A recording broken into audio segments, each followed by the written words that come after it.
Welcome back, guys. It is Antiga Shipyard for our map number 7, and we have our Red Terran player currently down 2 games. He needs to not only win this one, but the next 2 games after that to have any chance of winning this match. It is MarineKingPrime. And up at the top left part of the map in the blue from the team Slayers, currently ahead, just 1 game away from knocking out what a lot of people would say is the best player in StarCraft 2 right now. Can he do it? It is Slayers CoCa. And Antiga Shipyard is the map, and MarineKing has performed admirably on this map, so not too surprised to see this out of him. The question is going to be, though, how greedy does he want to get? He's been punished for it a couple of times, really so in the last game.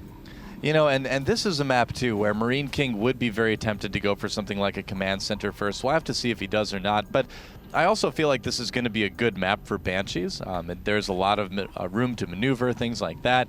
And the Banshee Hellion play, despite how that 1 game worked out, was very good. It did do damage to CoCa early on. It did put him in a bit of a difficult spot, right? So MarineKing, you know, may want to consider doing something like that. Otherwise, this is a great map as well for just standard Terran versus Zerg, too. So he's picked a map that CoCa won't be able to predict his style very easily, and I think he's given him a good chance to come back.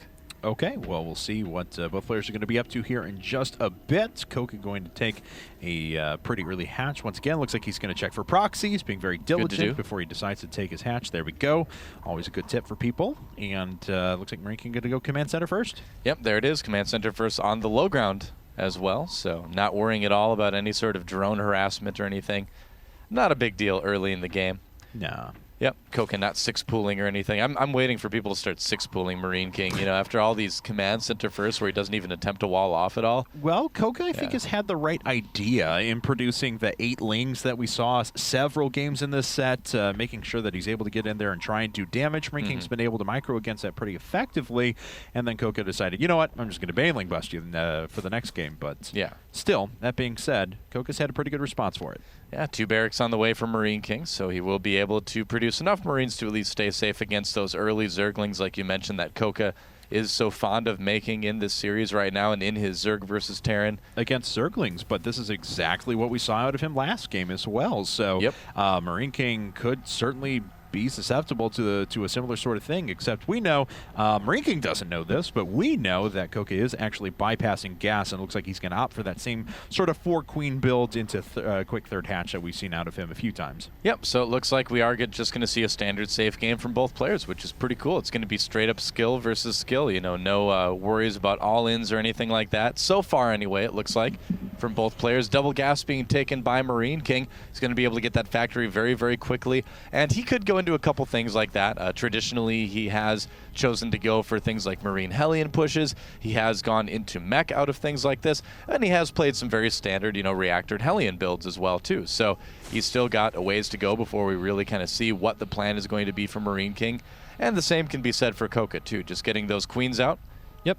2 queens out, 2 more queens on the way, and start dropping down those creep tumors very, very quickly, and indeed does. And if everything is the same that we've seen out of him when he's opted for this 4-queen build before, we'll see a quick third base here in just a bit. 2 more queens, and then he'll end up probably quad gassing right afterwards. Yeah, interestingly enough, not injecting with his queen at his natural when it popped, too, deciding to use the first energy to throw down a creep tumor.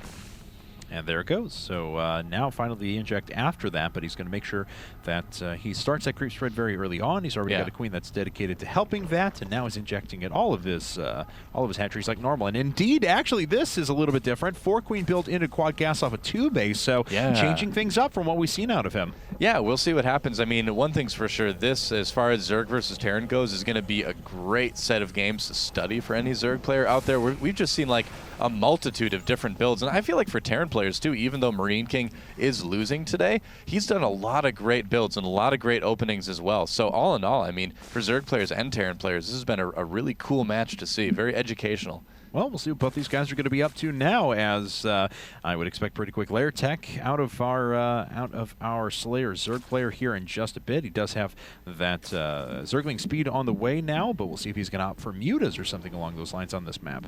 Yeah, he certainly could. MarineKing looks like he's going to go for that Marine Hellion composition that he has been doing quite a bit.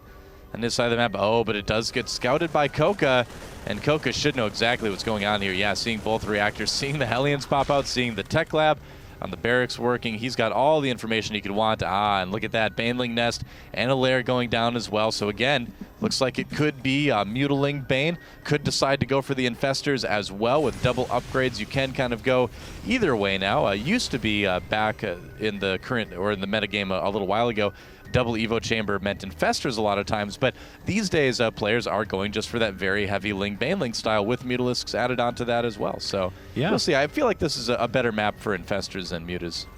Yeah, that Leenox style can still be very strong here, though. 2 base Baneling Muta, and then eventually take a third as you move out or harass with the Muta. So we'll see if that's what CoCa's going to be up to. We obviously know what MarineKing is headed for. He does have that starport coming up now, and he's got a good bit of bio. So Marauders being thrown in as well. First 6 Banelings are coming up for a little bit of defensive purposes, but MarineKing actually moving his way across the map with a pretty strong force. Yep, he's going to be starting some medevacs pretty soon too, it looks like as well. And there is the Infestation Pit going down for CoCa, so yep, he will be going for another very typical TVZ strategy or ZVT strategy. Baneling speed as well being researched.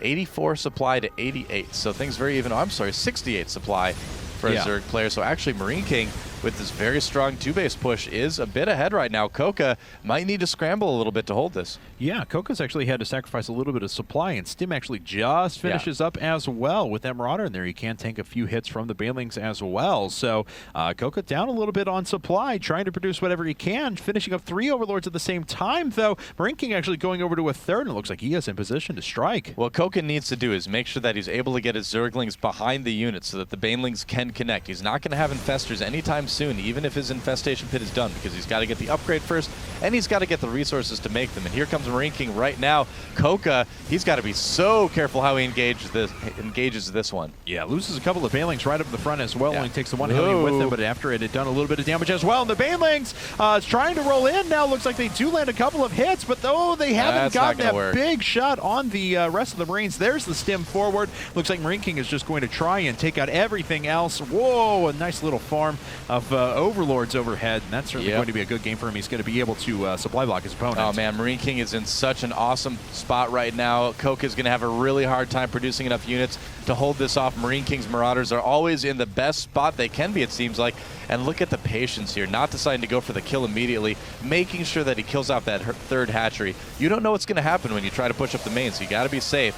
Oh, that target fire on the Banelings was so good from MarineKing there, and he's just pushing the rest of the forces away as he takes out the hatchery. Oh, I love it. Lifting him up to make sure that the Broodlings don't do any damage. That one Marine was the unlucky one, it looks like, but either way, MarineKing so far ahead right now in this game. Oh, yeah, and he is able to safely put up his third, turning it into an orbital command as well, so his economy is going to be absolutely ridiculous, adding on a few additional barracks as well. We'll start to see an investment into upgrades. Okay, actually, 1-1 is well on the way now, so double engineering base up. We'll see armory and potentially a second factory here in just a bit. Yeah, you know, I feel like we're going to finally see that very strong Marine SC style from MarineKing, the style that we've been waiting for all day. You can just see just from what we've seen already. I mean, yeah, I know CoCa lost a little bit, but look at MarineKing's supply at the 11-minute mark. He's lost a little bit too, and he's already up to 121.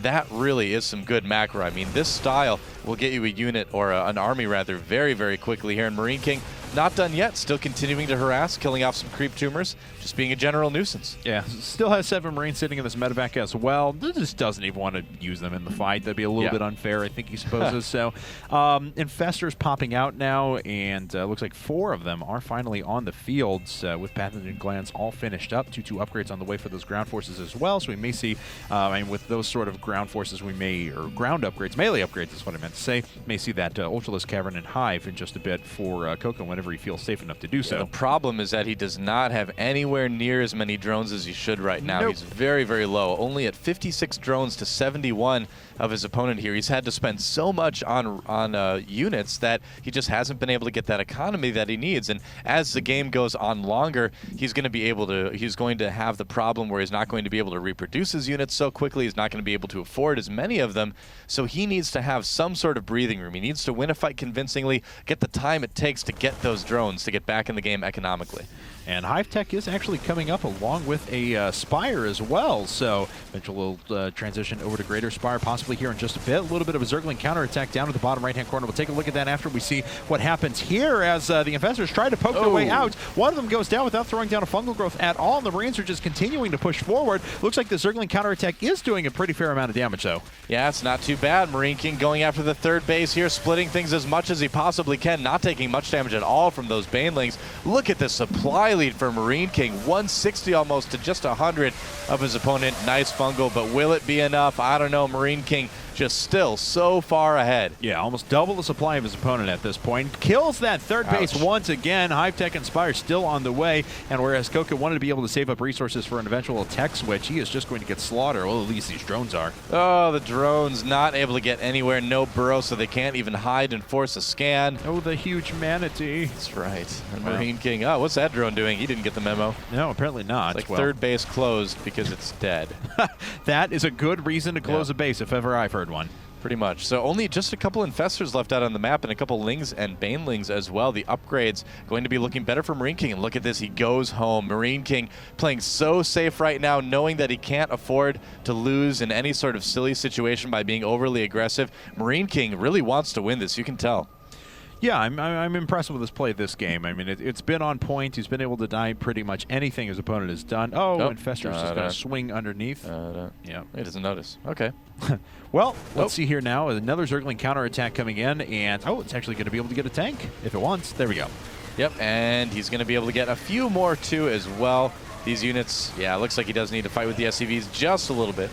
Yeah, but at the same time, MarineKing starting to roll through the front once again. His opponent just sitting on 2 bases. Could drop inside of the main if he wants to, but doesn't look like he wants to take that quite yet. Yeah, look at the supply lead for MarineKing is just ridiculously large. I mean, Slayer's CoCa is going for Broodlords off of 2 bases in the hopes, those Infestors, he loses 2 of them for 1 fungal. Oh! Yeah, I'd be dropping the Manor Mules too because MarineKing is definitely going to win this game. All right, up by 100 supply. Here's the victory push, making his way through. Takes a couple of big hits with Banelings, but it doesn't matter. Everything else dies for CoCa, who's down to just 68 supply and falling. Yep, that's right, and here we go.